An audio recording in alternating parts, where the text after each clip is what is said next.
Hi there, and welcome once again to Coming Distractions, Live TV's weekly entertainment breakdown. Yeah. The topic of the week this week, sort of our headlining thing, is Comfest, of course. Everybody's favorite weekend of the year. The best weekend of the year, we think, around here. Yeah. 175 local bands take over Goodale Park in the Short North for 3 days of all different kinds of, literally every different kind of local music that you can think of is represented in this bash.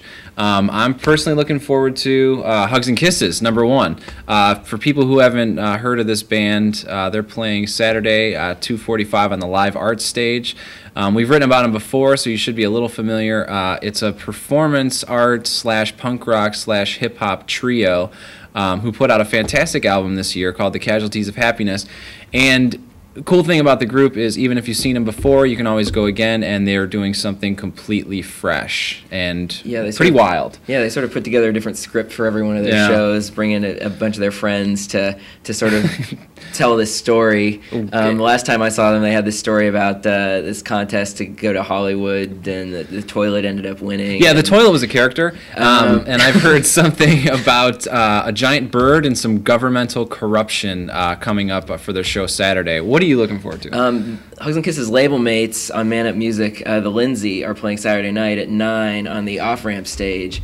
They have just been getting better and better. Their album they put out last year, their debut, Dragged Out, was probably my favorite record as far as Columbus releases went last year. And I wrote in the paper that it seems like they're just kind of like on a year-long victory lap. They've been getting good response to their shows, playing a lot.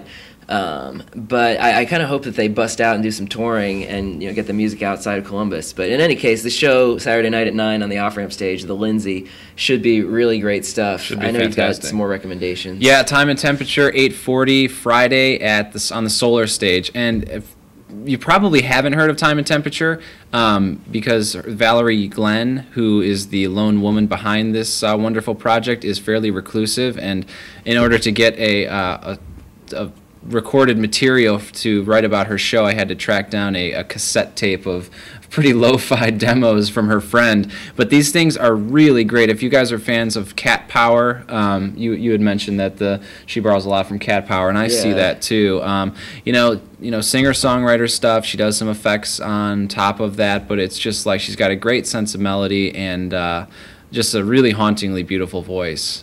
So definitely check her out. I still haven't seen her live, and I don't think I'm going to get the chance because of my volunteer shift this weekend. But my other pick... Foiled by chivalry. Yeah, I guess. I guess my other pick would probably be Envelope. It's going to be tough to choose between Envelope and Earwig, both performing at 10 on Friday night. But I think I'm going to go with Envelope just because Earwig's playing later that night. Yes.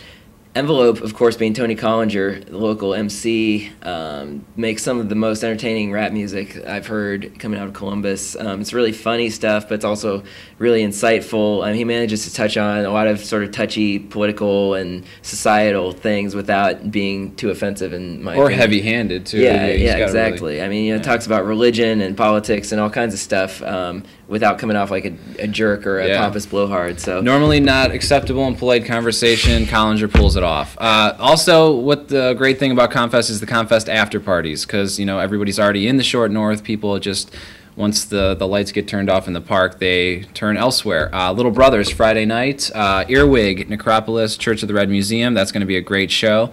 What's going on Saturday? Saturday, I think we're going to stick with a full Little Brothers after party recommendation. There's a lot of great after parties going on Saturday. But one a lot of people might be interested in is the Ugly Stick reunion show. Ugly Stick being a band that was playing around Columbus from 89 to 94.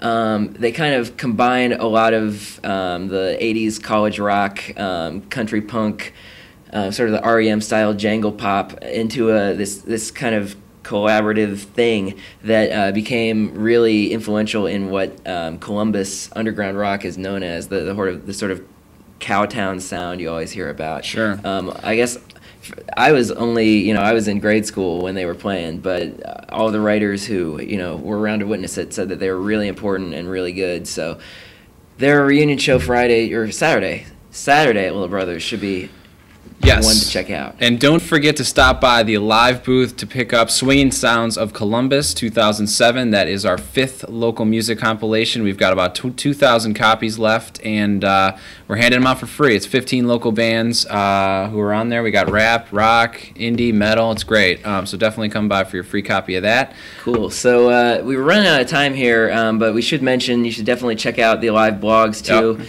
On my blog, Sensory Overload, I've got some CD reviews coming up, including one from The National, whose show last weekend at the Basement was excellent. Transcendent. What do you got?